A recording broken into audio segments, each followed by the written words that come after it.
Disclaimer. दोस्तों, ये कहानी केवल एक काल्पनिक रचना है। ये केवल लेखक के द्वारा रची गई यह एक कहानी है।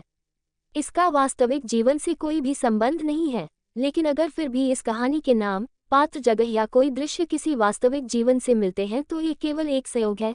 कृपया आप कहानियों को केवल मनोरंजन की दृष्टि से ही सुने। और साथ ही अगर आप इस चैनल नॉवल स्टोरी 2.6 पर पहली बार आए हैं तो चैनल को सब्सक्राइब और वीडियो को भर भर लाइक करना ना भूलें। धन्यवाद। एपिसोड 19, राजवीर का गुस्सा और शादी कैंसिल। अंश हीर से थोड़ा दूर हुआ और अपना फोन अपनी पॉकेट से निकालकर कान पर लगा लिया। लेकिन इस दौरान अंश ने एक भी हीर के चेहरे से अपनी नज़र नहीं हटाई। वह हीर को देखते हुए ही सामने वाले की बात सुन रहा था। सामने उसके डैड राजवीर जी थे जो गुस्से से उसके ऊपर चिल्ला रहे थे। पर अंश के चेहरे से बिल्कुल नहीं लग रहा था कि उसे जरा सा भी फर्क पड़ रहा हो अपने डैड के गुस्से से। कुछ देर बाद अंश ने सिर्फ इतना कहा, okay, I am coming in half an hour. Phone disconnect कर उसने साइड में फेंक दिया। अंश ने अपनी साइड का डोर ओपन किया और हीर को ऐसे ही अपनी गोद में उठाए गाड़ी की पिछली सीट से बाहर आ गया। गिरने के डर से हीर से अंश को कसकर पकड़ लिया और अपनी आंखें बंद कर ली। अंश ने एक नज़र हीर के चेहरे पर डाली और फिर उसने फ्रंट साइड का डोर ओपन कर हीर को अंदर बैठा दिया और डोर बंद कर खुद दूसरी तरफ से आकर ड्राइविंग सीट पर बैठ गया। अंश ने एक बार तिरछी नज़र से हीर की तरफ देखा जो अंश से नज़रें फेर बाहर की तरफ देख रही थी। अंश ने उसे देखते हुए ही गाड़ी स्टार्ट की और फिर सामने की तरफ देखते हुए गाड़ी ड्राइव करने लगा। कुछ ही देर में हीर की गाड़ी हीर के घर के सामने रुकी, लेकिन उसने अभी तक डोर अनलॉक नहीं किया था। हीर बाहर जाने के लिए बार बार डोर खोलने की कोशिश कर रही थी। फिर उसने पलटकर अंश की तरह देखा जैसे कह रही हो कि डोर अनलॉक कर दो। अंश अभी हीर से कुछ कहने ही वाला था कि तभी एक बार फिर उसका फोन रिंग करने लगा और स्क्रीन पर उसके डैड का नंबर फ्लैश हो रहा था। इसीलिए फिलहाल के लिए उसने गाड़ी का डोर अनलॉक कर दिया। गाड़ी का डोर अनलॉक होते ही हीर ने में जल्दी से दरवाजा खोला और बाहर की तरफ भाग गई और अंश ने फोन पिक किया और कान पर लगा लिया, पर वह तिरछी नजरों से हीर को ही देख रहा था। वह हीर को तब तक देखता रहा जब तक कि वह उसकी आंखों से ओझल नहीं हो गई। फोन की दूसरी तरफ राजवीर जी थे जो अभी भी गुस्से में ही लग रहे थे। उन्होंने थोड़े सख्त लहजे में कहा, अंश, हम तुम्हारा काफी देर से वेट कर रहे हैं, कब तक पहुंच रहे हो तुम घर? तो अंश ने लापरवाही से कहा, कम ऑन डैड, जब मैंने कह दिया कि मैं घर आ रहा हूं तो क्यों बार बार फोन किया जा रहे हैं? अब आप फोन रखिए ताकि मैं वक्त पर घर पहुंच सकूं। कहकर अंश ने बिना अपने डैड की बात सुने फोन डिस्कनेक्ट कर दिया और वापस गाड़ी स्टार्ट कर वहां से निकल गया। हीर जैसे ही अपने घर का डोर ओपन कर अंदर आई, सामने हॉल में ही उसकी फैमिली परेशानी की हालत में सोफे पर ही बैठी हुई थी। जैसे ही ऋषभ की नजरें हीर पर गई वह जोर से चिल्लाया, माँ दी आ गई। सुधा जी और अजय जी जो अपना सिर पकड़े हुए सोफे पर बैठे हुए थे, अचानक उन्होंने भी अपना सिर उठाकर हीर की तरफ देखा। हीर को सामने देखकर सुधा जी जल्दी से भागते हुए उसके पास आए और उसे ऊपर से नीचे तक देखते हुए बोली, हीर तू ठीक है ना? उसने कुछ किया तो नहीं ना तेरे साथ? हीर ने धीरे से अपना सिर हिलाया और अपनी मां की गले लग गई। अपनी बेटी को सही सलामत देखकर अब अजय जी और सुधा जी की सांस में सांस आई। हीर ने फिर धीरे से कहा, मां, मुझे मेरे कमरे में जाना है। तो सुधा जी ने कहा, ठीक है बेटा। सुधा जी ने एक नज़र अजय जी की तरफ देखा और फिर हीर को पकड़कर उसके रूम में ले गई। दरअसल वो हीर से अकेले में कुछ बात करना चाहती थी। कुछ देर बाद हीर अपनी मां की गोद में सिर रखे लेटी हुई थी। इस वक्त वह काफी खोई खोई नजर आ रही थी। सुधा जी ने उसका सिर सहलाते हुए कहा, हीर, देखो जो भी बात है मुझे सच सच बताना बेटा, उस शैतान ने तुम्हारे साथ कुछ किया तो? तभी हीर ने अपनी मां की तरफ देखा और कहा, नहीं मां, आप चिंता मत कीजिए, उसने कुछ नहीं किया। तो सुधा ने फिर कहा, पर वह तुम्हें अपने साथ ले क्यों गया था?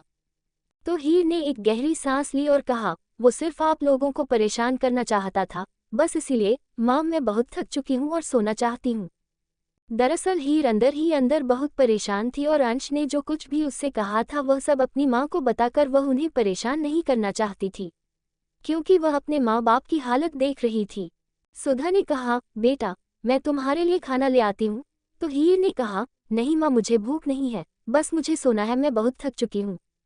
सुधा अपनी बेटी की हालत समझ रही थी कि हीर अंदर से काफी डर गई है। सुधा ने प्यार से हीर के सिर पर हाथ फेरा और कहा, बेटा, तुम्हें डरने की जरूरत नहीं है। तुम्हारे पापा ने राजवीर जी से खुद बात की है और उन्होंने कहा है कि वह अपने बेटे को समझाएंगे कि तुम्हें परेशान नहीं करेगा। अपनी माँ की बात सुनकर हीर ने मन ही मन कहा, माँ, जितना आप लोग सोच रहे हैं अंश खुराना उससे भी कहीं ज्यादा खतरनाक है। पर मैं नहीं चाहती कि वह आप लोगों को परेशान करे या आप लोगों को नुकसान पहुंचाए। हीर अपनी माँ की गोद से उठ गई और अपना सिर पिलो पर रख लिया। सुधा जी बेड से खड़ी हुई और हीर से कहा, हीर, अगर तुम्हें कुछ चाहिए बेटा तो मुझे बता देना, ठीक है? हीर ने अपनी पलकें झपकाकर हाँ कहा। तो सुधा दरवाजे की तरफ बढ़ गई। तभी उन्हें कुछ याद आया और वह वापस पलटकर हीर से बोली, हीर, तुम्हें एक बात बतानी थी बेटा। हीर ने सवालिया नजरों से अपनी माँ को देखा तो सुधा उसके पास वापस आए और कहा, कल तुम्हारी दादी वापस आ रही है, तो हो सके तो उनके सामने इन सब बातों का जिक्र मत करना, तुम जानती हो ना अपनी दादी को। अपनी दादी का जिक्र सुनकर हीर, जो पहले से ही परेशान थी, थोड़ी और परेशान हो गई, क्योंकि वह अपनी दादी के स्वभाव को जानती थी। वह बहुत ही पुराने विचारों की महिला थी और अगर उन्हें ये बात पता चलती तो उनका सारा गुस्सा हीर पर ही फूटता और वह हीर पर ही तरह तरह की बंदिशें और लगा देती। हीर ने अपना सिर हिलाते हुए कहा, ठीक है माँ, मैं दादी को कुछ नहीं बताऊंगी, आप चिंता मत कीजिए। सुधा फिर रूम से बाहर चली गई। अजय जी, जो नीचे हॉल में ही बेचैनी से सुधा के लौटने का इंतजार कर रहे थे, जब उन्होंने सुधा को सीढ़ियों से नीचे आते हुए देखा तो तुरंत उनके पास आए और पूछा, सुधा, हीर ने कुछ बताया? सब ठीक तो है ना? तो सुधा ने अपनी पलकें झपकाते हुए कहा, आप चिंता मत कीजिए, सब ठीक है। अंश खुराना सिर्फ हमें परेशान करने के लिए हीर को अपने साथ ले गया था और खुद ही वापस छोड़ भी गया।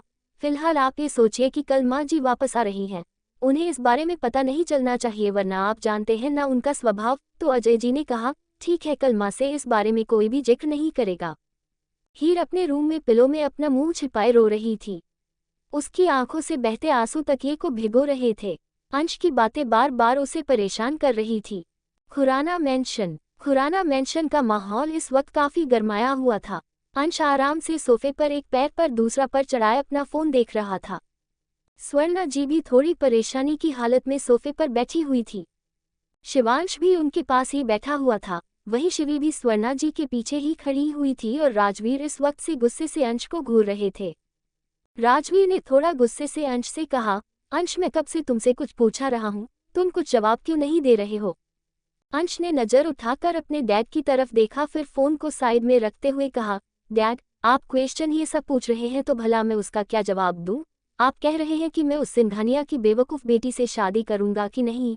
आपने शुरू से ही देखा था मैं कभी शादी करने में इंटरेस्टेड था ही नहीं, लेकिन आपके फोर्स करने पर मैंने उससे एंगेजमेंट कर ली, पर अब मेरा मन नहीं है उसे बिल्कुल भी शादी करने का। अंश की बात सुनकर शिवांश ने गहरी सांस लेकर अपना सिर ना में हिलाया और फिर अपना फोरहेड रब करते हुए मन ही मन कहा, आई न्यू इट, अंश ऐसा ही कुछ करेगा, पर यह ऐसा करके सिर्फ डैड के गुस्से को भड़का रहा है।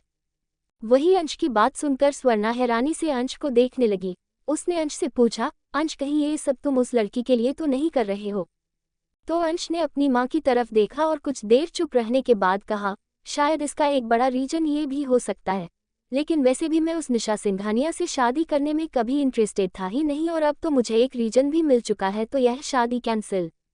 राजवीर ने अंश पर भड़कते हुए कहा, तुम्हारे लिए शादी, रिश्ते, ये सब खेल है क्या कि जब मर्जी हो एंगेजमेंट कर लो और जो मर्जी हो तोड़ दो?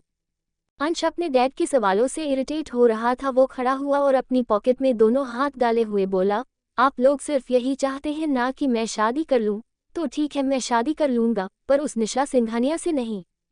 कहकर उसने अपने कदम अपने रूम की तरफ बढ़ा दिए बिना राजवीर जी और स्वर्णा की बात सुने। वही शिवांश तो वहां पर बिना किसी एक्सप्रेशन के बैठा हुआ था, जैसे उसे पहले से ही अंदेशा हो चुका था कि अंश क्या करने वाला है। वही शिवी, जो काफी देर से ये सब सुन रही थी, उसने स्वर्णा जी से कहा, माँ, अगर अंश जी निशा को पसंद नहीं करते हैं तो आप उन्हें फोर्स मत कीजिए ना, उनकी शादी उसी से करवा दीजिए जिससे वो करना चाहते हैं। आखिर शादी जिंदगी भर का रिश्ता होता है और अगर हम किसी एक ऐसे इंसान के साथ शादी के रिश्ते में बंध जाते हैं जिसके साथ ना हमारी किसी तरह की कोई फीलिंग जुड़ी होती है और ना ही किसी तरह का लगाव, तो वह शादी एक सजा की तरह बन जाती है। शिवांश ने नजर उठाकर शिवी की तरफ देखा और काफी रुडली कहा, तुमसे किसी ने तुम्हारी राय मांगी नहीं ना, तो तुम्हारा बोलना जरूरी नहीं है। तभी स्वर्णा ने शिवांश को डांटते हुए कहा, यह क्या तरीका है तुम्हारा शिवांश शिवी से बात करने का? शिवी भी इस घर की सदस्य है और वह भी अपनी राय रख सकती है। फिर स्वर्णा ने शिवी से कहा, शिवी, तुम सही कह रही हो। फिर स्वर्णा जी ने राजवीर जी की तरफ देखा और उनके पास आते हुए कहा, सुनिए, मुझे भी यही लगता है, अगर अंश निशा से शादी नहीं करना चाहता है तो जबरदस्ती उसकी शादी निशा से मत करवाए, वरना आगे जाकर दोनों कभी दूसरे के साथ खुश नहीं रह पाएंगे। तो राजवीर जी ने हैरानी से स्वर्णा जी की तरफ देखा और कहा, तो क्या उसकी शादी मैं उस लड़की से करवा दूं जिसे ये उसके घर से किडनैप करके ले गया था? वह लड़की भी तुम्हारे नालायक बेटे से शादी नहीं करना चाहती है। याद है ना, कुछ देर पहले उसी फादर आए थे इधर रिक्वेस्ट करने कि अंश किस तरह से उसकी बेटी को परेशान कर रहा है। तो क्या ये शादी उस लड़की के लिए सजा नहीं होगी? एपिसोड 20। स्वर्णा जी ने राजवीर जी की तरफ देखा और उनके पास आते हुए कहा, सुनिए, मुझे भी यही लगता है, अगर अंश निशा से शादी नहीं करना चाहता है तो जबरदस्ती उसकी शादी निशा से मत करवाए, वरना आगे जाकर दोनों कभी दूसरे के साथ खुश नहीं रह पाएंगे। तो राजवीर जी ने हैरानी से स्वर्णा जी की तरफ देखा और कहा, तो क्या उसकी शादी मैं उस लड़की से करवा दूं जिसे ये उसके घर से किडनैप करके ले गया था? वह लड़की भी तुम्हारे नालायक बेटे से शादी नहीं करना चाहती है। याद है ना, कुछ देर पहले उसी फादर आए थे इधर रिक्वेस्ट करने कि अंश किस तरह से उसकी बेटी को परेशान कर रहा है। तो क्या ये शादी उस लड़की के लिए सजा नहीं होगी? राजवीर जी की बात सुनकर स्वर्णा जी एकदम से चुप हो गई, क्योंकि कहीं ना कहीं राजवीर जी की बात भी सही थी। उसने दोबारा राजवीर जी से कहा, ठीक है, आप शांत हो जाए, मैं बात करती हूँ अंश से। राजवीर जी ने कहा, बात नहीं करनी है, उसे समझाना है कि अपनी ये हरकतें छोड़ दे, यही उसके लिए अच्छा होगा, कहकर राजवीर जी वहां से चले गए। वहीं स्वर्णा जी ने भी सीढ़ियों की तरफ देखा जहां से अंश अपने रूम में गया था और उसने भी अपने कदम सीढ़ियों की तरफ बढ़ा दिए। अब हॉल में सिर्फ शिवी और शिवांश ही मौजूद थे। शिवांश सोफे से खड़ा हुआ और शिवी के सामने आकर खड़ा हो गया और कुछ देर तक शिवी के चेहरे को एकटक देखता रहा, जो अपनी नजरें झुकाए इधर उधर देख रही थी और घबराहट में अपनी उंगलियां आपस में उलझा रही थी। शिवांश अपनी एक आईब्रो चढ़ाते हुए बोला, मॉम ने तुम्हें कहा है कि तुम इस घर की सदस्य हो, लेकिन वाकई में तुम क्या हो ये तुम्हें भी पता है कि तुम इस घर की कुछ नहीं लगती हो, क्योंकि एक लड़की का रिश्ता उसके ससुराल से तब जुड़ता है जब वह रिश्ता उसके पति से हो, और तुम्हारा मेरे साथ सिर्फ नाम का रिश्ता है, वह भी सिर्फ कुछ महीने के लिए। Is that clear? तो अपने मन में किसी तरह की खुशफहमी मत पालना, कहकर शिवांश भी वहां से चला गया। शिवी नम आंखों से उसे जाते हुए देखती रही। शिवांश के जाते ही उसकी आंखों से एक आंसू का कतरा बहकर उसके गाल पर लुढ़क आया। शिवी ने अपने आंसुओं को साफ किया और एक दर्द भरी स्माइल के साथ कहा, जानती हूँ कुछ नहीं हूँ मैं आपकी, और मैं ये भी जानती हूँ कि आप कभी मुझसे प्यार नहीं करेंगे, पर इस दिल का क्या करूँ शिवांश, जिसमें अब आपके लिए फीलिंग आने लगी है, और ये एहसास होते हैं ना, तो अपने साथ कुछ उम्मीदें भी लेकर आते हैं कि शायद आपको मुझसे भी प्यार हो जाए और आप मुझे कभी ना छोड़े। रात को अंश के ही रूम की बालकनी में शिवांश और अंश दोनों ही बैठे हुए ड्रिंक कर रहे थे। अंश ने इस वक्त एक ब्लैक फिटेड शर्ट और ग्रे लोअर पहना हुआ था, वहीं शिवांश ने भी इस वक्त एक व्हाइट कलर की ढीली ढाली टी शर्ट और ब्लैक लोअर पहना हुआ था। अंश जो अपने हाथ में पकड़ी हुई वाइन के गिलास को घुमाते हुए देखकर शायद कुछ सोच रहा था, वहीं शिवांश जो काफी देर से अपनी ड्रिंक करते हुए अंश के फेस एक्सप्रेशन को ही नोट कर रहा था। अंश की फेस को देखकर वह समझ नहीं पा रहा था कि अंश इस वक्त क्या सोच रहा है। कुछ देर बाद उसने चुप्पी तोड़ते हुए अंश से पूछा, हीर, यही नाम है ना उसका? शिवांश के मुंह से हीर का नाम सुनकर अंश ने उसकी तरफ देखा तो शिवांश ने अपनी भौं चढ़ाते हुए कहा, क्या? ऐसे क्या देख रहा है? तू जो करता है ना अंश, उसकी सब खबर रखता हूँ मैं। हीर सिम्मी दोस्त है और उसी के साथ डांस अकेडमी भी जाती, और अंश is only 19 years old. Seriously अंश, तुम एक ऐसी लड़की के पीछे पड़े हुए हो जो सिर्फ 19 साल की। What has happened to you अंश? She is so much younger than you in age। उद्धरण चिन्ह। तो अंश ने अपनी वाइन का एक सिप लिया, फिर तिरछी स्माइल के साथ शिवांश को देखा और कहा, होने को शिवी भी तुमसे बहुत छोटी है, फिर भी तुमने उससे शादी की ना? शिवी का जिक्र सुनकर शिवांश के फेस एक्सप्रेशन थोड़े अजीब से हो गए। उसने फ्रस्ट्रेटेड होते हुए कहा, शिवी की बात अलग थी और मैं उससे प्यार नहीं करता हूँ, ये बात तुम भी जानते हो ना? तो शिवांश ने जैसे उसका मजाक उड़ाते हुए कहा, हाँ, तुम तो तानिया से प्यार करते हो, जिसके लौटने का इंतजार तुम अब तक कर रहे हो। वैसे मेरी सलाह मानो ना तो भूल जाओ उस तानिया को। Shivi is better than Tania, बाकी यह तुम्हारी लाइफ है, तुम्हें जिसके साथ बितानी है बिताओ। अंश की बात सुनकर शिवांश ने कुछ देर तक तो अंश को घूरा और फिर कहा, शिवी कभी भी तानिया से बेहतर नहीं हो सकती है। शिवी हमेशा से एक ऐसी लड़की रही है जो सिर्फ मासूम सा चेहरा बनाए सबको बेवकूफ़ बनाती है, और उसने हमेशा ही तानिया को परेशान किया है। शिवांश की बात सुनकर अंश ने अपना सिर झटका और फिर कहा, वह सब छोड़ो और ये बताओ तुमने हीर की इन्फॉर्मेशन क्यों निकलवाई? तो शिवांश ने कहा, मैंने कहा ना, तुम कहाँ जाते हो, क्या करते हो, किस मिलते हो, ये सारी बातें मुझे पता रहती हैं। और उस दिन जब हीर सिम्मी में के साथ घर आई थी, पार्क में जो तुम हीर के साथ हरकत कर रहे थे ना, मैंने देखा था। मैं तो उसी वक्त समझ गया था that you are obsessed with Heer. Shivansh की बात का अंश ने कोई जवाब नहीं दिया तो शिवांश ने एक बार फिर पूछा, क्या तुम वाकई में हीर से शादी करना चाहते हो? कहते हुए शिवांश अंश के चेहरे की एक्सप्रेशन को देखना चाहता था कि उसके सवाल पर अंश कैसा रिएक्ट करता है। तो अंश ने कुछ देर सोचने के बाद कहा, अगर मुझे उसे हमेशा के लिए अपने पास रखना है और इसके लिए मुझे उससे शादी करनी होगी तो मैं करूँगा, मुझे इसमें कुछ गलत नहीं लगता है। तो शिवांश ने पूछा, जबरदस्ती शादी करोगे? क्योंकि जहां तक मैंने उस दिन उस लड़की के चेहरे को देखा था और साफ दिख रहा था कि वह तुमसे डरती है, तो कैसी रहेगी वो पूरी जिंदगी तुम्हारे साथ?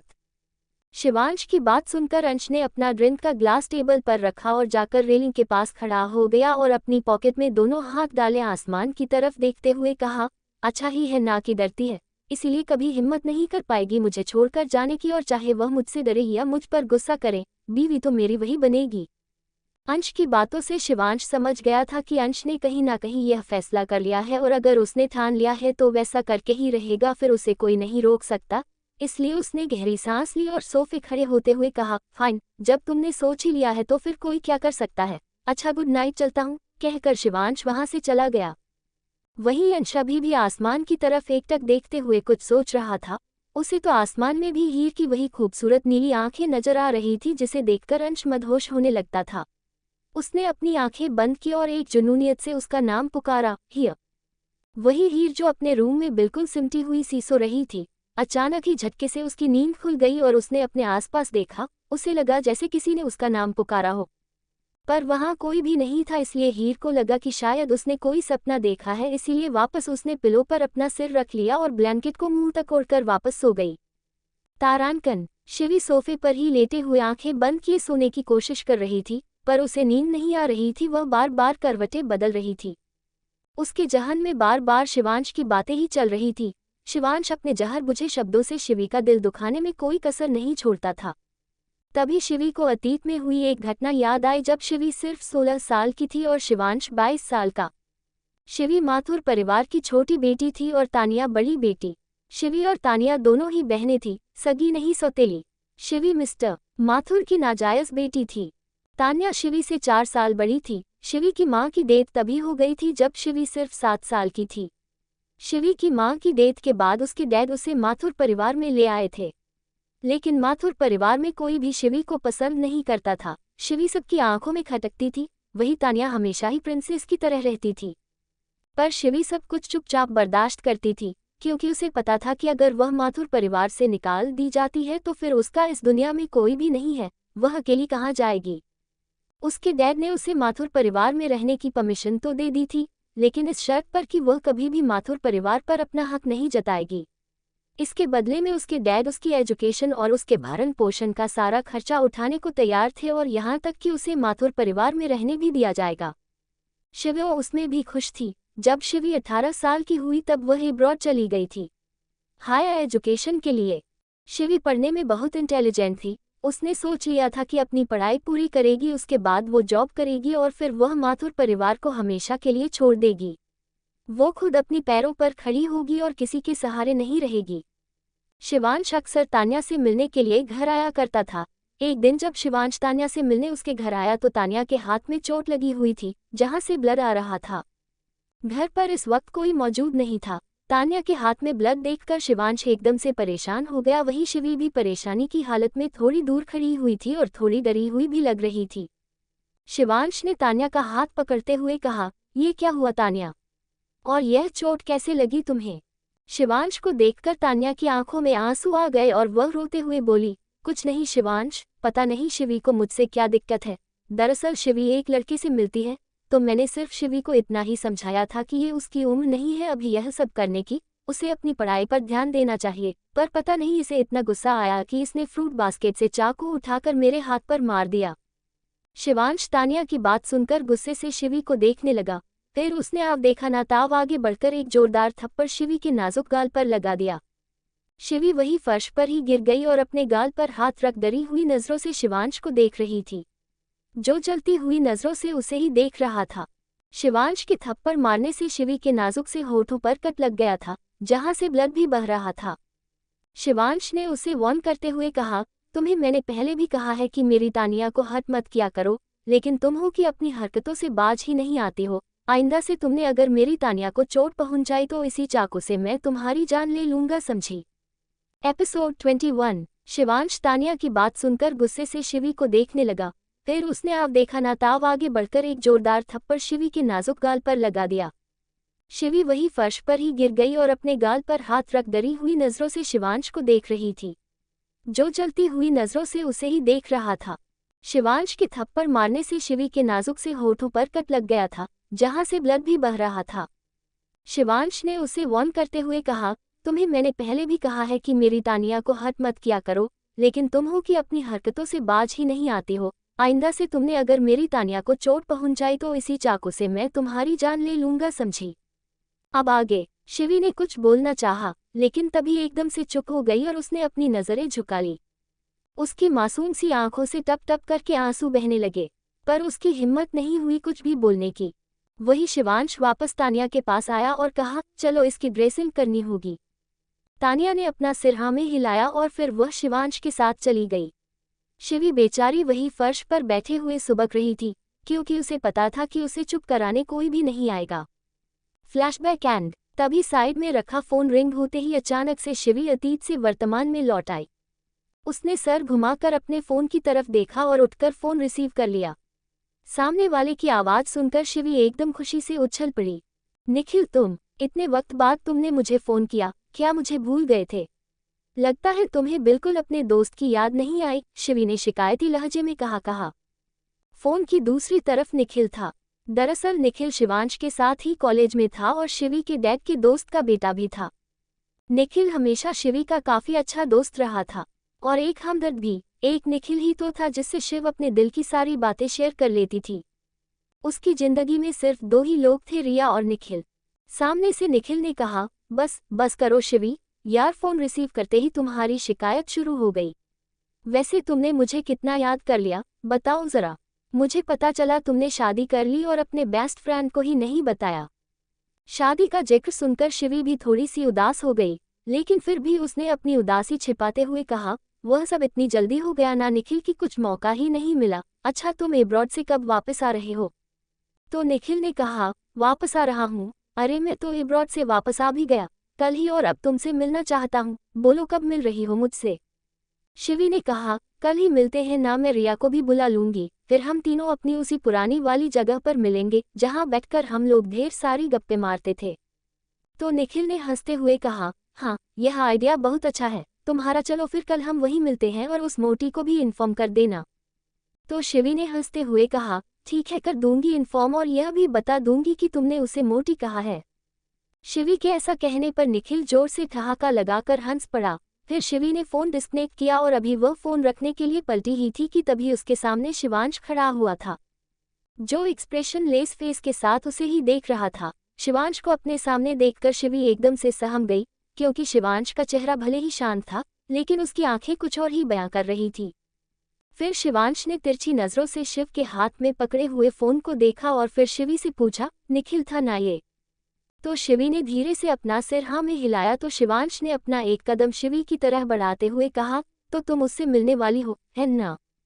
तो शिवी ने अटकते हुए कहा, हाँ वह कल ही एब्रॉड से वापस आया है, इसीलिए मैं, रिया और निखिल हम तीनों मिलने वाले हैं। दरअसल शिवी को अंदर ही अंदर बहुत डर भी लग रहा था, क्योंकि वह जानती थी कि शिवांश निखिल को पसंद नहीं करता है, और पहले भी कई बार शिवांश और निखिल की आपस में बहस भी हो चुकी थी, और वही शिवांश को ये लगता था कि शायद शिवी निखिल को पसंद करती है। शिवांश ने फिर शिवी से पूछा, क्या इसके लिए तुमने मुझसे परमिशन मांगी? शिवांश की बात सुनकर शिवी ने हैरानी से उसे देखा, क्योंकि आज से पहले कभी शिवांश ने उससे यह नहीं कहा था कि उसे कहीं आने जाने के लिए या किसी से मिलने के लिए इसकी परमिशन की जरूरत है, क्योंकि शिवांश तो उसे अपनी पत्नी भी नहीं मानता था, तो उस पर हक जताने की बात तो बहुत दूर की थी। तो फिर आज शिवांश ये बात क्यों पूछ रहा है? शिवी ने कोई जवाब नहीं दिया, तो शिवांश ने अब उसकी बांह पकड़कर उसे अपने करीब किया और उसकी आंखों में देखते हुए कहा, मैंने तुमसे कुछ पूछा है, उसका जवाब दो। क्या तुमने मुझसे परमिशन मांगी कि तुम किसी लड़के से मिलने जा सकती हो या नहीं?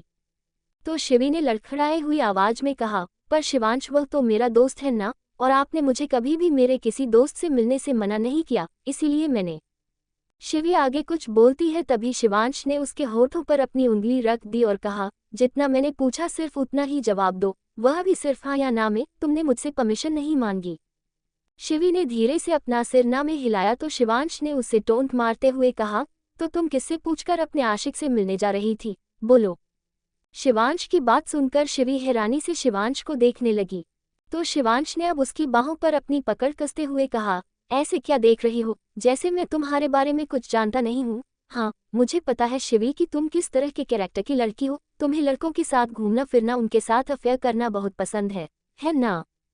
फिर उसके चेहरे के करीब आते हुए, लेकिन शायद तुम भूल रही हो कि तुम अब खुराना खानदान की बहू हो और जब तक तुम्हारा नाम मेरे नाम के साथ जुड़ा हुआ है तब तक मैं नहीं चाहता कि मेरी बीवी का नाम किसी गैर मर्द के साथ जुड़े। जब एक बार हमारा डाइवोर्स हो जाए फिर तुम्हें जिसके साथ जाना हो, जिसके साथ रहना हो, जिसके साथ अफेयर करने हो, बेशक करो, आई डोंट केयर। शिवांश की बात सुनकर शिव की आंखों में आंसू आ गए। क्या शिवांश मुझे इतना गिरा हुआ, इतना घटिया समझता है कि मैं लड़कों के साथ घूमती हूँ? निखिल के अलावा कोई भी मेल फ्रेंड नहीं रहा है मेरा। मैं एब्रॉड में थी तब भी नहीं। शिवांश की बात शिवी को अपनी सेल्फ रिस्पेक्ट पर चोट करती हुई महसूस हुई। आज उसे पहली बार शिवांश पर बहुत गुस्सा आया और अपने गुस्से को कंट्रोल करने के लिए शिवी ने अपनी मुट्ठी कसकर बांध ली। लेकिन वह अपना गुस्सा कंट्रोल नहीं कर पाए।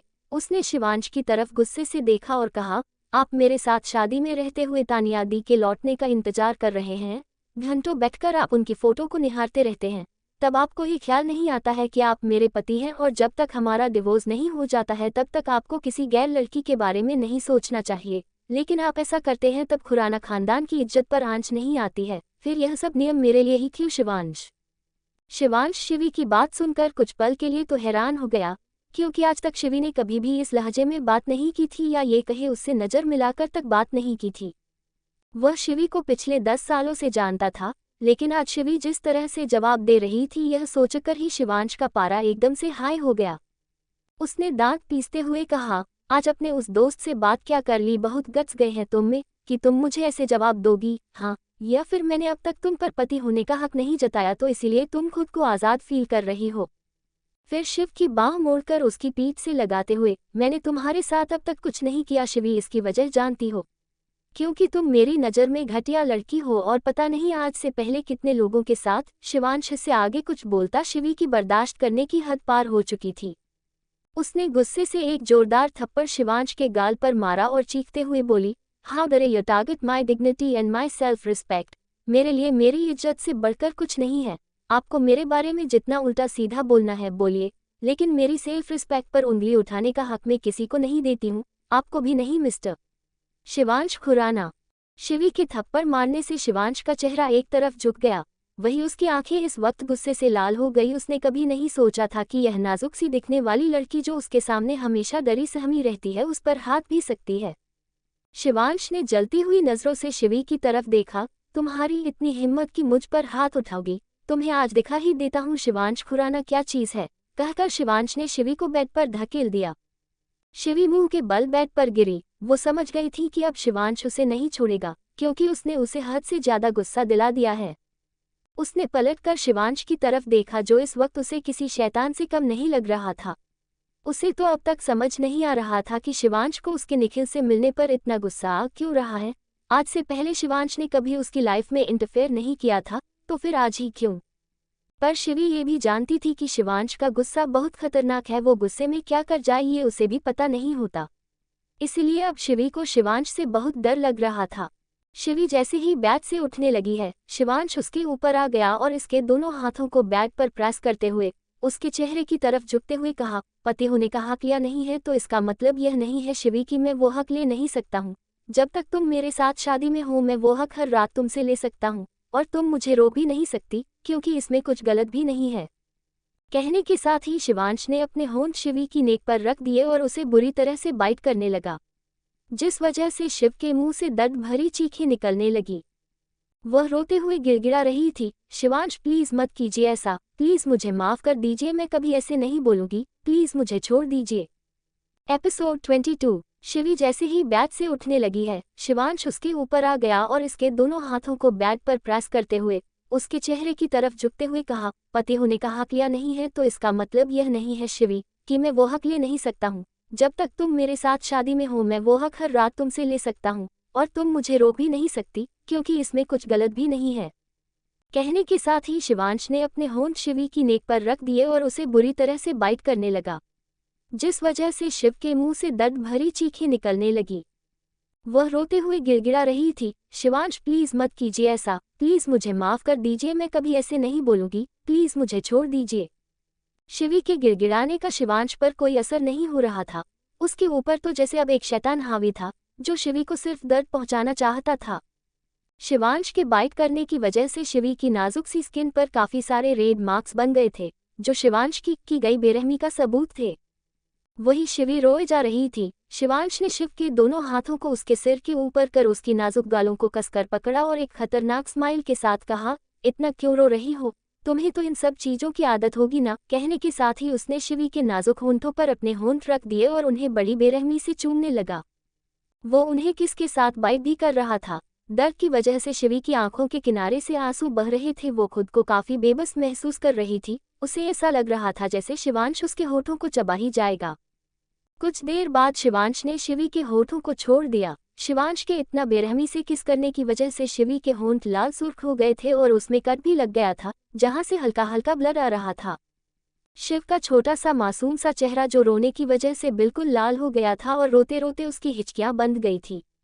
शिवी को इतना ज्यादा रोते रोते देखकर शिवांश आंखों के भाव कुछ पल के लिए सॉफ्ट हो गए।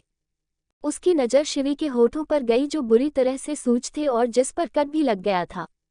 शिवांश ने एक बार फिर से अपने होंठ शिवी के होठों पर रख दिए और इस बार वह उन्हें बाइट नहीं कर रहा था, बल्कि अपनी टंग से उसे हल्का हल्का सहला रहा था, जिससे शिवी को दर्द में थोड़ी राहत महसूस हो रही थी।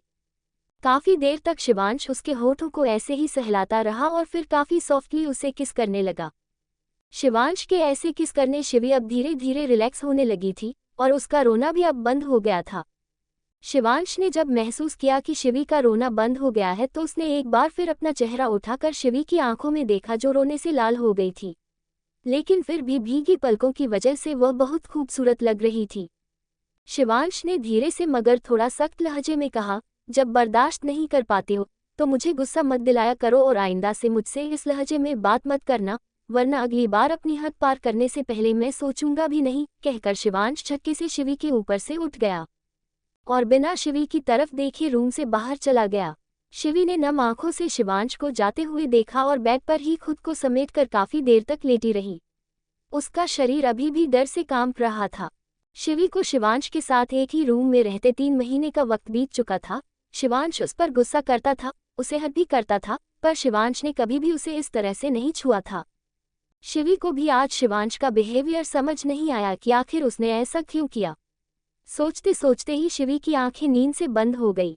सुबह का वक्त, हीर का घर। नीचे ही हॉल में सोफे पर एक 65 साल की उम्रदराज महिला बैठी हुई थी। बालों में सफेदी, चेहरे पर झुर्रियां होने के बावजूद चेहरे पर नजर आ रहा रोब। उन्हें स्वभाव की कठोरता उनके चेहरे पर साफ नजर आ रही थी। नाम था कौशल्या देवी।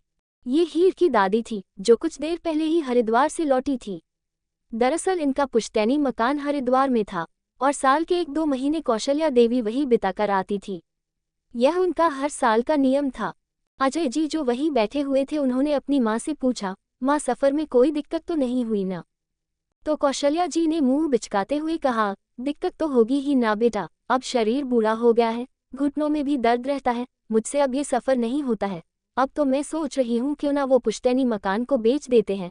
वैसे भी अब तुम लोग तो वहाँ रहने वाले नहीं हो और मैं बुढ़िया कब तक उस मकान को संभालती रहूंगी। अब मेरे भी बस की नहीं रही है बार बार वहाँ जाना। तो अजय जी ने कहा, माँ हमने आपको पहले ही मना किया था कि इस उम्र में आप क्यों ये परेशानी उठाती हैं। क्यों ना उस मकान में किराएदार बैठा दे, मकान भी हमारा ही रहेगा और उसकी देखभाल भी होती रहेगी।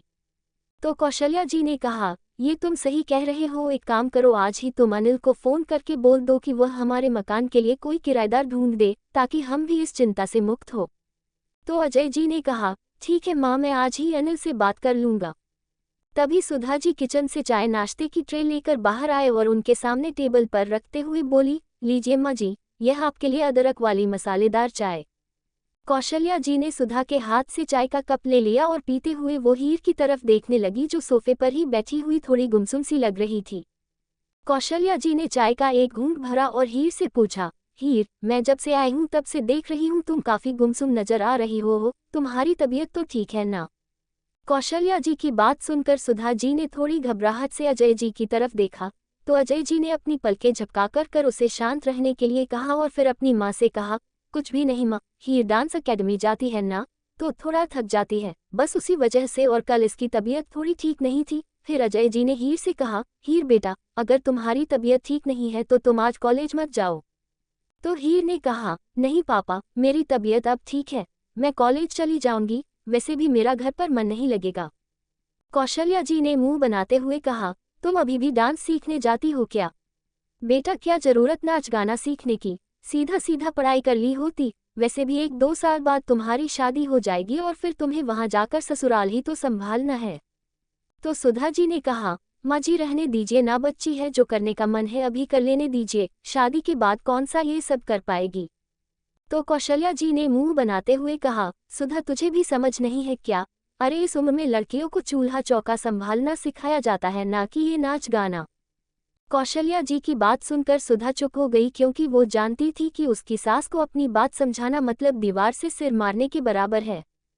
तभी कौशल्या देवी ने अजय जी ने कहा, अरे हाँ, याद आया, अजय तुझे याद है ना हमारे पड़ोस वाले हरिशंकर प्रसाद जी? अजय जी ने कुछ सोचकर कहा, हाँ याद है माँ, क्यों, क्या हुआ उन्हें? तो कौशल्या जी ने कहा, अरे उन्हें कुछ नहीं हुआ, दरअसल उनके बेटे की बड़ी कंपनी में जॉब लग गई है, तो वह मुझसे हमारी हीर के लिए पूछ रहे थे। दरअसल उन्हें हीर हमेशा से ही पसंद थी, बस वो अपने बेटे की नौकरी लगने का इंतजार कर रहे थे ताकि उसकी नौकरी लगते ही वो हमारी हीर का हाथ हमसे मांग। तो अजय जी ने अपनी माँ की बात काटते हुए कहा, माँ आप भी कैसी बात कर रही है, हीर अभी सिर्फ 19 साल की है और अभी से उसके लिए रिश्ते देखने लगी। हीर को वहां बैठना बिल्कुल अच्छा नहीं लग रहा था, पहले ही उसका मूड खराब था और अपनी दादी की बात सुनकर उसका मूड और खराब हो गया। वो वहां से उठकर अपने रूम में चली गई। वहीं सुधा जी ने हीर को वहां से जाते हुए देखा और फिर कौशल्या देवी से कहा, माँ जी, आपको नहीं लगता अभी थोड़ा जल्दी हो जाएगा? तो कौशल्या जी ने थोड़ी कठोरता से कहा, जल्दी? अरे मैं 17 साल की थी जब मेरी शादी हुई थी और 18 साल में तो यह अजय पैदा हो गया था, और तू कह रही है कि जल्दी है? और मैं कौन सा अभी शादी करने की बात कर रही हूँ, मैं तो सिर्फ बात पक्की करने की बात कर रही थी, फिर 2 साल बाद अच्छा सा मुहूर्त देखकर शादी भी कर देंगे। तो अजय जी ने अब एक गहरी सांस ली और कहा, माँ अभी आप इस बारे में कोई बात मत कीजिए, अब जमाना बदल चुका है और हीर की शादी के लिए अभी काफी वक्त है, वह अभी काफी छोटी है। कहकर अजय जी खड़े हुए और सीढ़ियों के पास आकर हीर को आवाज देते हुए बोले, हीर बेटा जल्दी नीचे आओ, तुम्हें कॉलेज जाने के लिए देर हो रही है ना? हीर अपना बैग लिए जल्दी जल्दी नीचे उतरी और कहा, पापा जल्दी चलिए। फिर एक नज़र अपनी माँ की तरफ देखा और अपने पापा के साथ रूम से बाहर चली गई। वहीं कौशल्या जिन्होंने जाते हुए देखा और मुंह बनाते हुए चाय की चुस्कियां लेते हुए बड़बड़ाए, आजकल सब अपनी मनमानी करने लगे हैं, अरे लड़की जात है, वक्त पर ब्याह कर अपने घर चली जाए तो सिर से बोझ उतर जाता है, लेकिन नहीं, कल को कोई ऊंच नीच हो गई ना तो इसी बुढ़िया की बात याद आएगी। वही सुधा जी को पता था कि अब कम से कम 1 घंटे तक उसकी सास बड़बड़ाती ही रहेगी, इसलिए वह भी किचन में चली गई अपना काम करने के लिए। ऋषभ तो कब से वहां से उठकर अपने स्कूल के लिए रेडी होकर निकल गया था। खुराना एम्पायर। अंश अपने केबिन की रोलिंग चेयर पर बैठा हुआ अपने सामने डेस्क पर रखी हुई एक फाइल को देख रहा था। उसके सामने ही एक आदमी सर झुकाए खड़ा हुआ था। अंश ने उस आदमी की तरफ बिना देखे ही कहा, तुम जाओ यहाँ से। वह आदमी सर झुकाए रूम से बाहर चला गया। वहीं अंश ने हाथ आगे बढ़ाकर उस फाइल को खोलकर देखा। फाइल खोलते ही उसकी नज़र उस फाइल में रखी हीर की फोटो पर गई। अंश ने उस फोटो को अपने हाथ में लिया। इस फोटो में हीर ने एक वाइट कलर का अनारकली सूट पहना हुआ था और येलो कलर के दुपट्टे को अपनी कमर में बांधे और अपने बालों की ढीली सी चोटी बनाए हीर एक कथक डांस के पोज में थी। उसकी खूबसूरत आंखों में एक चमक नजर आ रही थी और होठों पर एक प्यारी सी मुस्कान, या कह सकते हैं कि होंठों के साथ उसकी आंखें भी मुस्कुरा रही थी। अंश अपनी इंटेंस नज़रों से हीर के होंठों पर सजी इस प्यारी सी स्माइल को देख रहा था जिसे अंश ने सिर्फ एक बार ही देखा था, वह भी तब जब हीर उनके घर आई थी। अंश ने उस फोटो को देखते हुए कहा, काफी इंटेंस डीप वॉइस में कहा, बड़ी फुर्सत से बनाया है तुम्हें ऊपर वाले ने, पर बनाया सिर्फ मेरे लिए है। जितनी बार तुम्हें देखता हूँ उतनी बार ही तुम्हें पाने की चाह इस दिल में बढ़ जाती है। बहुत किस्मत वाली हो तुम हीर, जो अंश खुराना की जिद बनी हो और अपनी हर जिद पूरी करने का दम रखता है ये अंश खुराना। कहते हुए अंश के होठों पर एक खतरनाक वाली स्माइल आ गई। एपिसोड 23। उसकी खूबसूरत आंखों में एक चमक नजर आ रही थी और होठों पर एक प्यारी सी मुस्कान, या कह सकते हैं कि होंठों के साथ उसकी आंखें भी मुस्कुरा रही थी। अंश अपनी इंटेंस नज़रों से हीर के होंठों पर सजी इस प्यारी सी स्माइल को देख रहा था जिसे अंश ने सिर्फ एक बार ही देखा था, वह भी तब जब हीर उनके घर आई थी। अंश ने उस फोटो को देखते हुए कहा, काफी इंटेंस डीप वॉइस में कहा, बड़ी फुर्सत से बनाया है तुम्हें ऊपर वाले ने, पर बनाया सिर्फ मेरे लिए है। जितनी बार तुम्हें देखता हूँ उतनी बार ही तुम्हें पाने की चाह इस दिल में बढ़ जाती है। बहुत किस्मत वाली हो तुम हीर, जो अंश खुराना की जिद बनी हो और अपनी हर जिद पूरी करने का दम रखता है ये अंश खुराना। कहते हुए अंश के होठों पर एक खतरनाक वाली स्माइल आ गई। फिर वो फाइल में लिखी हुई हीर की एक एक डिटेल को बड़ी गौर से पढ़ने लगा। फाइल में देखकर इतना तो समझ गया था कि हीर काफी सीधे साधे माहौल में पली बड़ी है, जहां वायलेंस की कोई जगह नहीं। इसीलिए उसको इतना तो समझा गया कि इसीलिए हीर उससे इतना ज्यादा डरती है। फिर अंश ने फाइल बंद करके वापस सामने डेस्क पर रखी और अपनी रोलिंग चेयर की बैक पर अपना सिर टिकाकर अपनी आंखें बंद कर ली। बस कुछ दिन और हीर, उसके बाद हमारे बीच की सारी दूरियां मैं खत्म कर दूंगा।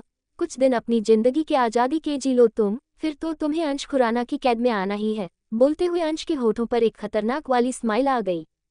Swarna dance academy continue. वही कॉलेज में हीर कॉलेज पहुंची ही थी कि तभी पीछे से उसको सिम्मी ने आवाज देकर रोक लिया, हीर रुको। हीर ने पलटकर सिम्मी की तरफ देखा। सिम्मी को देखकर हीर को अंश खुराना याद आ गया। हीर ने सिम्मी पर से अपनी नजरें फेर ली और अपने कदम आगे बढ़ा लिए। सिम्मी जो अभी भागते हुए हीर के पास पहुंची थी, उसे हीर का बिहेवियर समझ नहीं आया। उसने हीर का हाथ पकड़कर उसे रोकते हुए कहा, तुम्हें क्या हुआ और तुम इतने दिन से कॉलेज क्यों नहीं आ रही थी? तो हीर ने अपना हाथ छुड़ाते हुए कहा, कुछ नहीं सिम्मी, मेरी तबीयत ठीक नहीं थी इसीलिए। दरअसल हीर को लग रहा था कि वह अगर सिम्मी से दोस्ती रखेगी तो कहीं ना कहीं उसका बार बार अंश से टकराना होगा और वह अंश को अपने सामने बिल्कुल नहीं देखना चाहती थी। मुझसे नाराज हो क्या? तुम मुझसे ऐसे रुडली क्यों बात कर रही हो? सिम्मी ने पूछा तो हीर ने सिम्मी की तरफ देखा जो सैड सा फेस बनाए उसे ही देख रही थी। सिम्मी को ऐसे देखकर हीर अंदर ही अंदर बहुत बुरा भी लग रहा था। कुछ ही दिनों में सिम्मी उसकी सबसे अच्छी दोस्त बन गई थी। उसने मन ही मन कहा, हीर क्या कर रही है? इसके शैतान भाई की वजह से तू सिम्मी से मनमुटाव नहीं कर सकती ना? सिम्मी बहुत प्यारी है और काफी साफ दिल की भी है, इसमें सिम्मी की क्या गलती है? फिर हीर ने सिम्मी से कहा, नहीं सिम्मी, मैं तुमसे नाराज नहीं हूँ। वह क्या है ना, कुछ दिनों से मेरी तबीयत ठीक नहीं थी, इस वजह से मेरा मूड भी थोड़ा ऑफ था। अब जाकर सिम्मी ने भी थोड़ी राहत की सांस ली और कहा, थैंक गॉड, मुझे लगा पता नहीं क्या हो गया है ऐसा कि तुम मुझसे नाराज हो गई हो। अच्छा चलो छोड़ो वह सब बातें, अच्छा तुम्हें एक गुड न्यूज़ सुनाऊं? सिम्मी ने हीर के साथ साथ चलते हुए कहा। तो हीर ने उसकी सवालिया नज़रों से देखा तो सिम्मी ने कहा, तुम्हें पता है आज से 10 दिन बाद हमारे कॉलेज में डांस कंपटीशन होने वाला है। तो हीर चलते चलते रुक गई और सिम्मी से बोली, डांस कंपटीशन? कैसा डांस कंपटीशन? तो सिम्मी ने कहा, एक कपल डांस कंपटीशन, और तुम्हें पता है मैंने उस कंपटीशन के लिए तुम्हारा नाम दे दिया है। तो हीर ने हैरानी से कहा, मुझसे पूछ तो लेती सिम्मी, तुम ऐसे कैसे मेरा नाम दे सकती हो? तो सिम्मी ने कहा, दोस्त होने के हक से दिया है और मुझे पता है तुम इस कंपटीशन को जरूर जीत सकती हो। तो हीर ने कहा, मुझे तो कुछ पता भी नहीं था ना, और मैं तो 2-3 दिन से कॉलेज भी नहीं आई हूँ। सिम्मी ने कहा, यार तुम टेंशन मत लो, और मैंने तुम्हारे लिए डांस पार्टनर भी ढूंढ लिया है, हमारी ही एकेडमी का है और काफ़ी अच्छा डांस भी है। तो हीर ने पूछा, कौन? तो सिम्मी ने कहा, अरे वही मयंक। तो हीर ने कुछ सोचते हुए कहा, ये तो वही मयंक है ना, जिसकी बड़ी तारीफें होती हैं एकेडमी में। तो सिम्मी ने कहा, और नहीं तो क्या, बेस्ट डांसर के साथ तो बेस्ट डांसर को ही डांस कंपटीशन में पार्टिसिपेट करना चाहिए। तो हीर ने कहा, सिम्मी तुमने मुझे कहाँ फंसा दिया यार, सिर्फ 10 दिन में कैसे प्रैक्टिस होगी कंपटीशन की? तो सिम्मी ने कहा, तुम्हारे लिए इतना मुश्किल नहीं है, अब फालतू की बातें छोड़ो और चलो। सिम्मी हीर का हाथ पकड़ उसे अपने साथ ले गई। अंश कुछ दिनों के लिए एब्रॉड गया हुआ था, इसीलिए वह कुछ दिनों से हीर से नहीं मिला था और हीर को लग रहा था कि उसके पापा ने अंश के डैड से बात की है, इसी वजह से अंश ने अब उसका पीछा छोड़ दिया है। ये सोचकर हीर अंदर ही अंदर बहुत खुश हो रही थी और अब वह पूरी तरह से अपने डांस कंपटीशन पर ध्यान दे रही थी। और सिम्मी के साथ भी उसका बिहेवियर नॉर्मल हो गया था। हालांकि घर पर दादी किसी न किसी बहाने उसकी शादी की बात छेड़ ही देती थी और हीर को डर था कि कहीं दादी अपनी बात मनवा ही न ले, क्योंकि वह दादी की आदत को अच्छे से जानती थी कि जब तक अपनी बात मनवा न ले वह पीछा नहीं छोड़ेंगी। हीर का घर। शाम के वक्त हीर अपने रूम में ही अपनी डांस की प्रैक्टिस कर रही थी। उसे ये कंपटीशन किसी भी हालत में जीतना था। डांस करना उसका पैशन था। म्यूजिक प्लेयर पर म्यूजिक ऑन था और हीर अपने डांस के हर स्टेप को बखूबी कर रही थी। उसे देखकर लग रहा था जैसे वो सॉन्ग के हर बोल को अपने डांस के जरिए जी रही हो। वहीं यहाँ से हजारों किलोमीटर दूर यूएस में कोई और भी था जो हीर के डांस को काफी इंटेंस नजरों के साथ देख रहा था। ये था अंश खुराना। अंश खुराना जब हीर के रूम में आया था तभी उसने हीर के रूम में हिडन कैमरा फिट कर दिया था और साथ में माइक्रोफोन भी, जिससे वह जब मर्जी हो हीर को देख सकता था और उसकी आवाज सुन सकता था। हीर उससे दूर रहकर भी दूर नहीं थी और हीर इस बात से अनजान उसे लग रहा था कि अंश से उसका पीछा छूट चुका है। अंश अपने बड़े से रूम में सोफे पर बैठा हुआ सामने की टेबल पर एक पैर पर पैर चढ़ाए अपने एक हाथ में वाइन का गिलास लिए सामने लगी बड़ी सी स्क्रीन में हीर को डांस करते हुए देख रहा था। ड्रिंक करते हुए भी उसकी नज़रें बराबर ही पर जमी हुई थी। अंश सोफे से खड़ा हुआ और धीरे धीरे कदमों के साथ स्क्रीन की तरफ बढ़ने लगा। हर बढ़ते कदम के साथ उसके फेस पर एक अजीब सी स्माइल आ गई। इस वक्त उसके हैंडसम फेस पर वो स्माइल बड़ी कातिलाना लग रही थी। ब्लैक शर्ट जिसके ऊपर के खुले बटन से नजर आ रही उसकी ब्रॉड चेस्ट ब्लैक पैंट, वो किसी हैंडसम डेविल की तरह लग रहा था। उसने अपनी ड्रिंक का एक सिप लिया और बिल्कुल उस स्क्रीन के सामने जाकर खड़ा हो गया। उसे फील हो रहा था कि हीर इस वक्त उसके बहुत करीब है। वह एक अलग ही तरह की जुनूनियत भरी नज़रों के साथ स्क्रीन पर हीर के चेहरे पर तो कभी उसकी गले पर अपने हाथ फेर रहा था और ऐसा महसूस कर रहा था कि वह हीर को ही छू रहा हो। उसने एक बार फिर बड़ी ही जुनूनियत से भरी आवाज़ के साथ हीर का नाम लिया, हीर।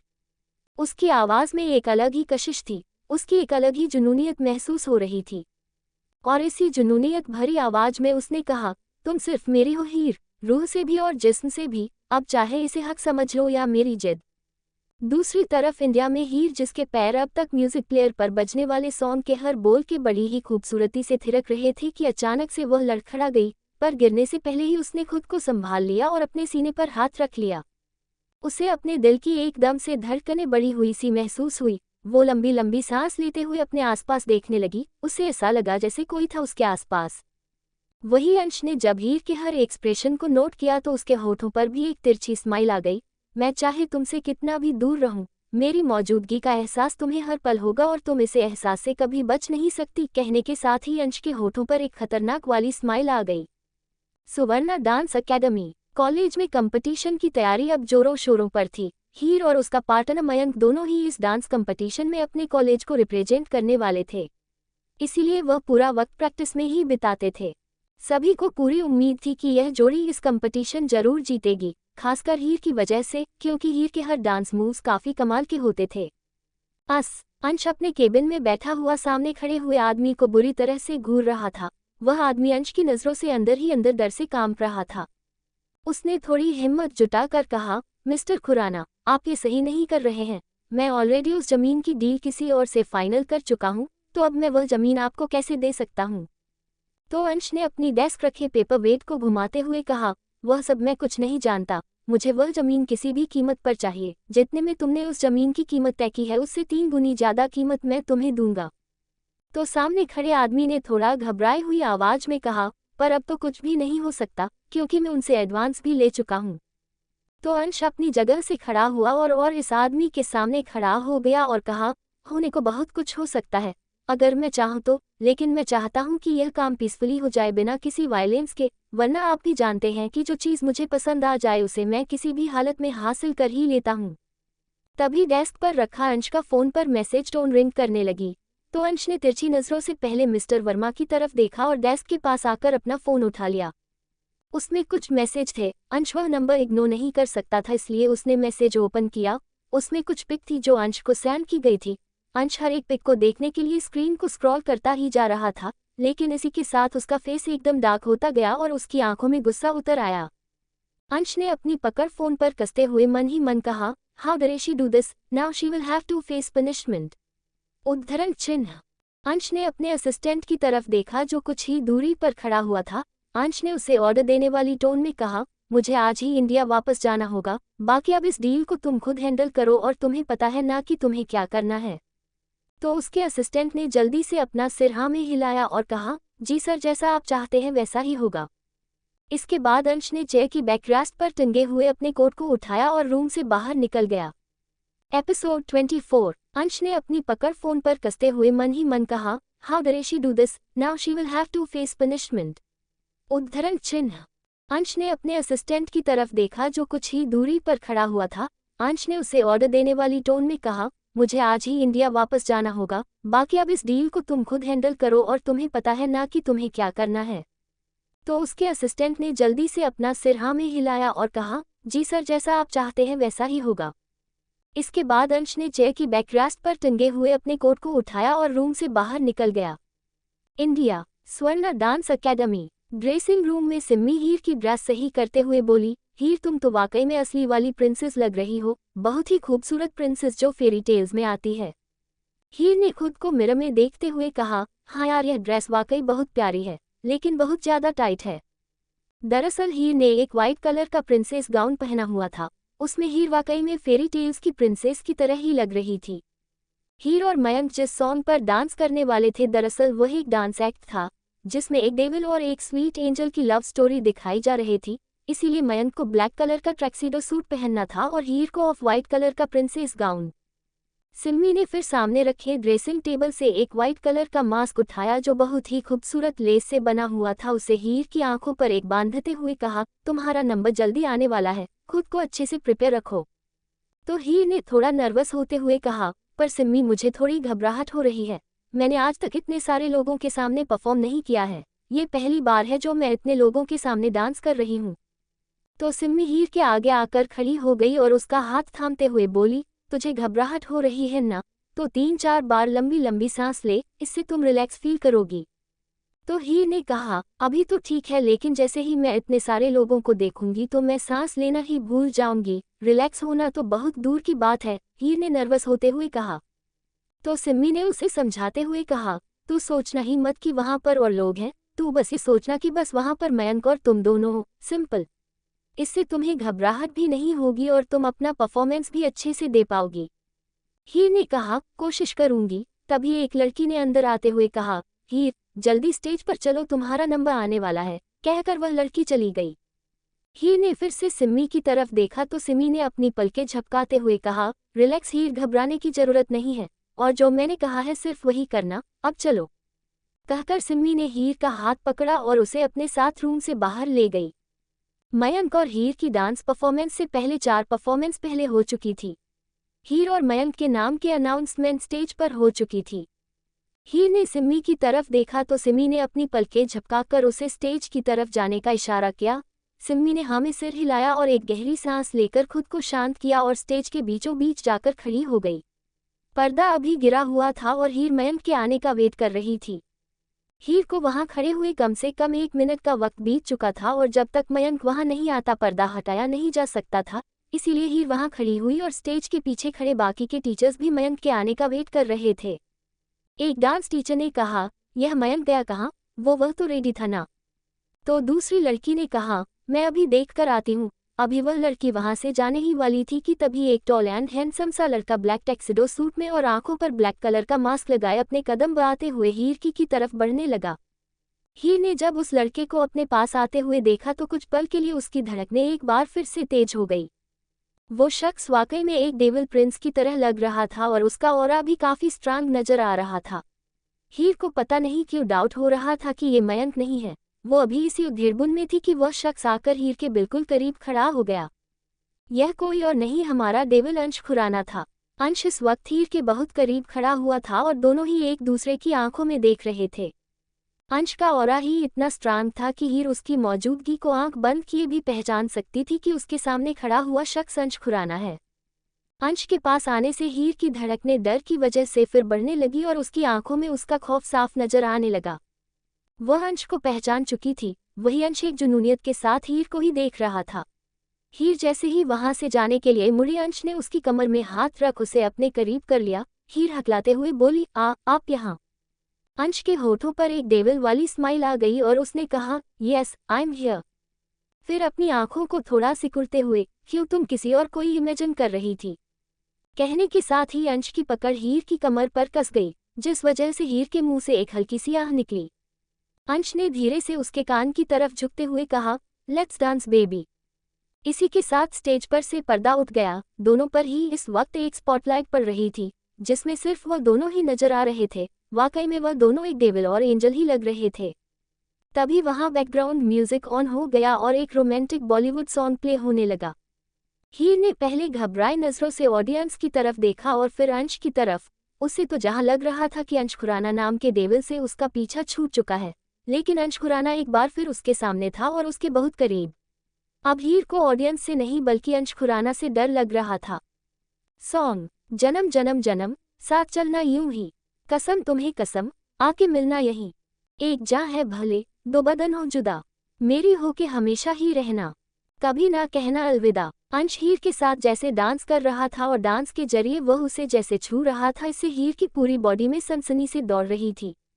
डांस परफॉर्मेंस लाइव होने की वजह से वह अंश से दूर भी नहीं जा सकती थी। वही ऑडियंस को और बाकी लोगों को तो यही लग रहा था कि यह सब एक डांस का हिस्सा है। हीर के चेहरे पर नजर आ रही घबराहट और वही अंश के स्ट्रॉन्ग ऑरा की वजह से यह एक्ट बिल्कुल रियल लग रहा था।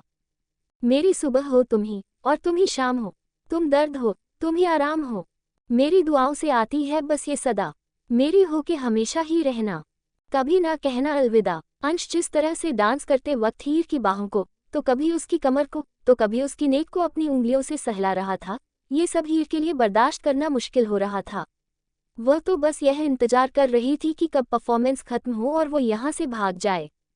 तेरी बाहों में है मेरे दोनों जहां, तू रहे जिधर मेरी जन्नत वही, जल रही अगन है जो ये दो तरफा, ना बुझे कहीं मेरी मन्नत यही, तू मेरी आरज़ू मैं तेरी आशिकी, तू मेरी शायरी मैं तेरी मौसीकी। अंश के हर एक डांस स्टेप में वह अपना जुनून, अपनी दीवानगी सब कुछ जता रहा था। अंश की जुनूनियत ने और हीर की घबराहट ने जैसे इस एक्ट में जान फूंक दी थी। वहां मौजूद हर इंसान मंत्रमुग्ध होकर इस डांस परफॉर्मेंस को देख रहा था। हीर को बीच बीच में लग रहा था जैसे अंश उस पर अपना हक जता रहा हो, साथ ही साथ उसे अंश का गुस्सा भी महसूस हो रहा था। वह जितना अंश से दूर होने की कोशिश कर रही थी, अंश उसे उतना ही अपने करीब कर रहा था। इन सब में हीर अपने डांस स्टेप तो भूल ही गई थी, क्योंकि अब सारे स्टेप्स अंश के मुताबिक हो रहे थे, लेकिन फिर भी यह डांस कमाल का था।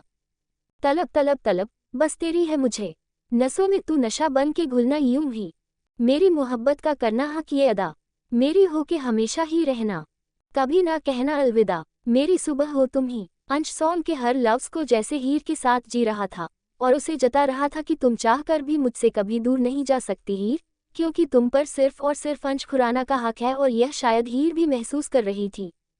म्यूजिक एंड जैसे ही सॉन्ग खत्म हुआ, उसी के साथ पर्दा गिर गया और पूरा हॉल तालियों की गड़गड़ाहट से गूंज उठा। सभी लोग खड़े होकर जोर जोर से तालियां बजा रहे थे। वहीं पर्दे के पीछे अंश और हीर अभी भी एक दूसरे के करीब खड़े हुए एक दूसरे की आंखों में देख रहे थे। एक की आंखों में दीवानापन और जुनूनियत नजर आ रही थी, तो दूसरे की आंखों में घबराहट और डर। जैसे को एहसास हुआ कि सॉन्ग खत्म हो चुका है, हीर ने अंश के सीने पर हाथ रख उसे खुद दूर धकेल दिया। अंश जो हीर की झील सी नीली की आंखों में खोया हुआ था, वह संभल नहीं पाया और 2 कदम पीछे चला गया। हीर इसी मौके का फायदा उठाकर वहां से भागकर उस तरफ चली गई जहां पर सिम्मी और बाकी की लड़कियां खड़ी हुई थी, क्योंकि अंश से बचने की सबसे सेफ जगह इससे बेहतर हो ही नहीं सकती थी। वही अंश ने जब हीर को ऐसे खुद से दूर भागते हुए देखा तो धीरे से मगर सर्द आवाज में कहा, कहाँ तक भाग कर जाओगी हीर, अब वक्त है तुम्हें तुम्हारी पनिशमेंट देने का, कहकर अंश वहां से चला गया। हीर जब सिम्मी के पास पहुंची तो सिम्मी ने उसे इतना घबराया हुआ देखकर पूछा, तुम्हें क्या हुआ, सब ठीक तो है ना। हीर ने पहले स्टेज की तरफ देखा, वहां पर अंश खड़ा हुआ नहीं था, तो हीर ने अपनी सांस को दुरुस्त करते हुए कहा, कुछ नहीं, वह डांस की वजह से मैं थक गई हूँ। तो सिम्मी ने कहा, चलो ठीक है, हम लोग ड्रेसिंग रूम में चलते हैं, तुम थोड़ी देर वहां रेस्ट कर लो, जब विनर की अनाउंसमेंट होगी तब तुम यहाँ आ जाना। हीर ने सिम्मी का हाथ पकड़ते हुए कहा, तुम सही कह रही हो, पर वहां पर तुम मेरे साथ ही रहना, मुझे अकेला छोड़कर मत जाना। सिम्मी को हीर का ये बिहेवियर थोड़ा अजीब तो लगा, पर फिलहाल के लिए उसने इसे इग्नोर किया और हीर के साथ ड्रेसिंग रूम में आ गई। एपिसोड 25। हीर ने पहले स्टेज की तरफ देखा, वहां पर अंश खड़ा हुआ नहीं था, तो हीर ने अपनी सांस को दुरुस्त करते हुए कहा, कुछ नहीं, वह डांस की वजह से मैं थक गई हूँ। तो सिम्मी ने कहा, चलो ठीक है, हम लोग ड्रेसिंग रूम में चलते हैं, तुम थोड़ी देर वहां रेस्ट कर लो, जब विनर की अनाउंसमेंट होगी तब तुम यहाँ आ जाना। हीर ने सिम्मी का हाथ पकड़ते हुए कहा, तुम सही कह रही हो, पर वहाँ पर तुम मेरे साथ ही रहना, मुझे अकेला छोड़कर मत जाना। सिम्मी को हीर का ये बिहेवियर थोड़ा अजीब तो लगा, पर फिलहाल के लिए उसने इसे इग्नोर किया और हीर के साथ ड्रेसिंग रूम में आ गई।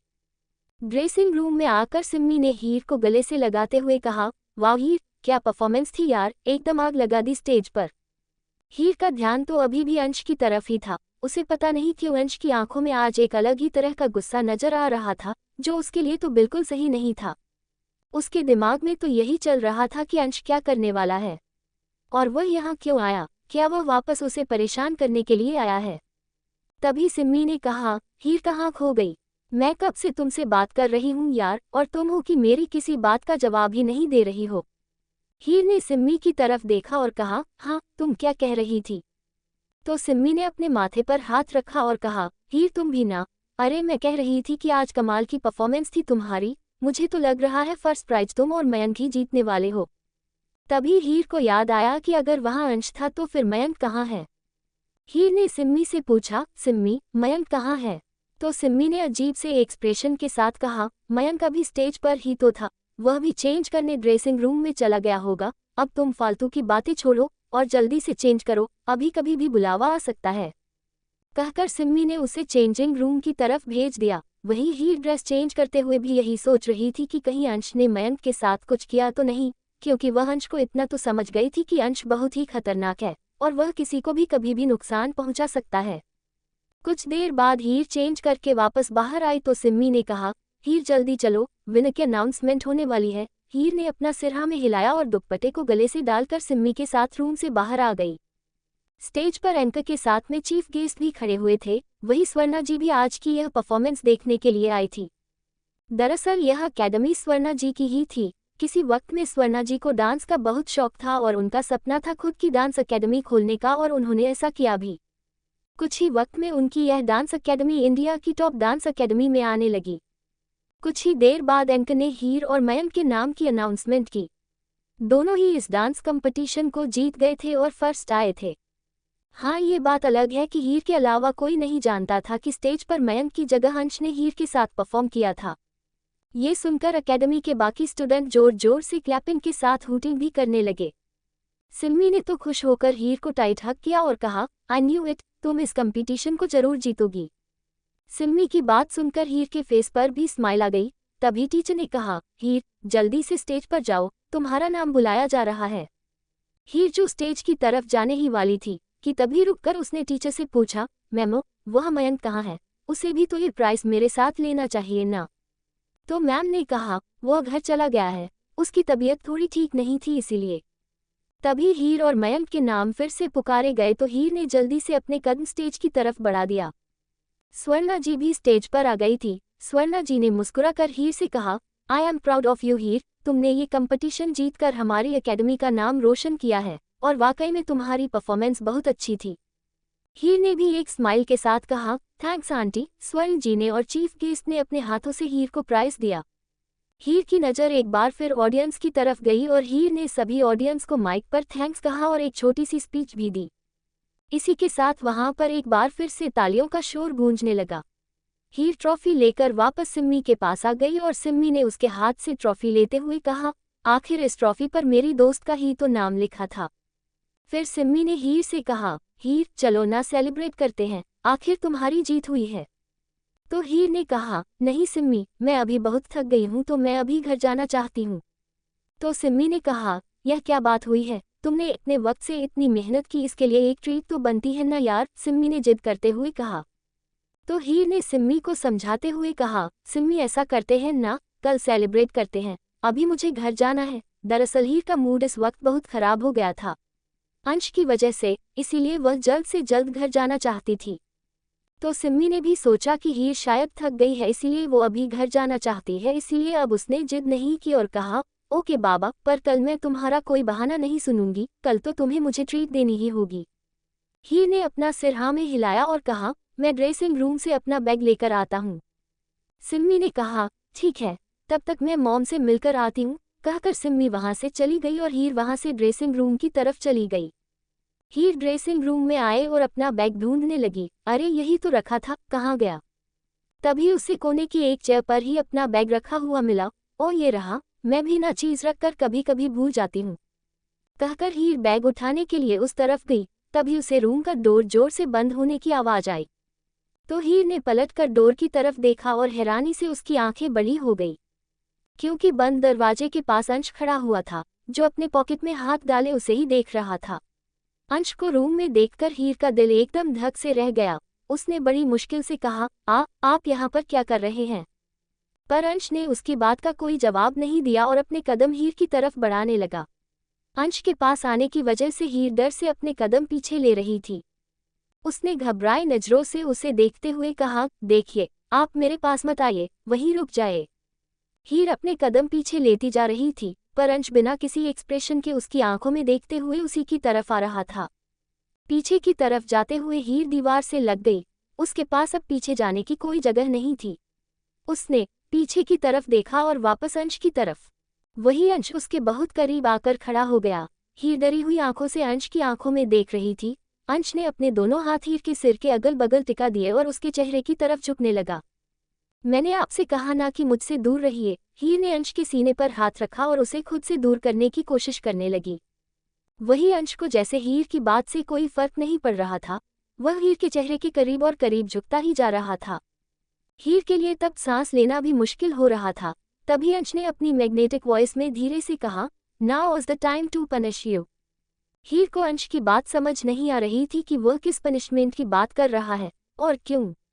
अंश ने उसकी आंखों में नजर आ रहे सवाल को इग्नोर किया और उसका हाथ पकड़कर उसे अपने साथ खींचते हुए बाहर ले गया। इस वक्त कॉरिडोर में कोई भी मौजूद नहीं था और अंश हीर को खींचते हुए अपने साथ बाहर ले जा रहा था। हीर रोते हुए उसके हाथ पर मार रही थी, मेरा हाथ छोड़िए, मुझे नहीं जाना आपके साथ कहीं भी, छोड़िए मुझे। हीर अपनी मदद के लिए चिल्लाई, मेरी हेल्प कीजिए, प्लीज हेल्प मी, बचाए मुझे। अब तक अंश उसे अपनी गाड़ी के पास ले आया और उसे गाड़ी से सताते हुए कहा, तुम्हें अंश खुराना से कोई नहीं बचा सकता, क्योंकि यहाँ किसी की हिम्मत नहीं है अंश खुराना का सामना करने की। कहकर उसने गाड़ी का डोर ओपन किया और हीर को अंदर धकेलकर डोर को वापस बंद कर दिया और दूसरी तरफ से आकर ड्राइविंग सीट पर बैठ गया। अंश ने गाड़ी को लॉक कर दिया था, इस वजह से हीर डोर ओपन नहीं कर पा रही थी। वह विंडो ग्लास पर हाथ मारते हुए रो रही थी, प्लीज मेरी हेल्प कीजिए, मुझे बचाए प्लीज, मुझे इसके साथ नहीं जाना। अंश ने हीर की तरफ देखे बगैर ही गाड़ी स्टार्ट कर दी और स्पीड के साथ वहां से निकल गया। हीर रोते हुए अंश के सामने हाथ जोड़कर गिड़गिड़ा रही थी, प्लीज मुझे जाने दीजिए, मुझे मेरे घर जाना है, आप मेरे पीछे क्यों पड़े हैं? अंश उसकी किसी बात का कोई जवाब नहीं दे रहा था। इस वक्त उसका चेहरा काफी सख्त नजर आ रहा था, जैसे उसे बहुत ही ज्यादा गुस्सा आ रहा हो, लेकिन वह अपने गुस्से को कंट्रोल करने की कोशिश कर रहा हो। कुछ देर बाद अंश की गाड़ी एक विला के सामने आकर रुकी। अंश ने एक बार फिर हीर को खींचकर गाड़ी से बाहर निकाला और अपने साथ अंदर की तरफ ले जाने लगा। हीर रोते हुए अंश से अपना हाथ छुड़ाने की कोशिश कर रही थी, छोड़िए मेरा हाथ, मुझे यहाँ क्यों लेकर आए हैं, प्लीज छोड़ दीजिए मुझे। इरिटेट होकर अंश ने हीर को झटके से उठाकर अपने कंधे पर डाल लिया और अपने कदम आगे बढ़ा दिए हैं। हीर अपने नाजुक हाथों से अंश की पीठ पर मारे जा रही थी, पर इससे भला अंश को क्या ही फर्क पड़ने वाला था। कुछ देर बाद अंश हीर को एक रूम में लेकर आया। इस रूम में पूरी तरह से अंधेरा था।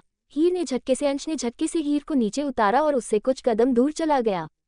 उस रूम में पूरी तरह से अंधेरा था, हीर को कुछ नजर नहीं आ रहा था। तभी एक स्पॉटलाइट हीर के ऊपर पड़ी।